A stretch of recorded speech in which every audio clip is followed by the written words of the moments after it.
Hello दोस्तों, नमस्कार, प्रणाम। कैसे हैं आप लोग? जितने भी पावर स्टार पवन सिंह के फ़ैन हैं उसके लिए बेहतरीन खबर लेके आया हूं इस वीडियो में। कृपया वीडियो को पूरा देखिए, स्किप न कीजिएगा। आपको फ्रेंड्स बता दूं, हमारे पावर स्टार पवन सिंह का एक बेहतरीन कॉमेडी वाला सॉन्ग जल्द ही आने वाला है, जिस सॉन्ग का नाम है फ्रेंड्स डॉक्टर साहब मना किए हैं। आपको फ्रेंड्स बता दूं, इस सॉन्ग को लिखे हैं रिकेश पांडे जी एंड म्यूजिक दी हैं प्रिंस सिंह जी।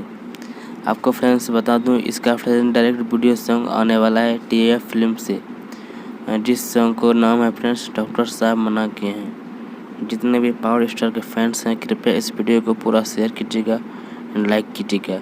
एंड जो भी नए हैं कृपया हमारे यूट्यूब चैनल को सब्सक्राइब कीजिए एंड घंटा वाला बटन जरूर दबाइएगा। यही खबर है फ्रेंड्स, खबर अच्छा लगता है लाइक कीजिए एंड शेयर कीजिए। Love you to all friends.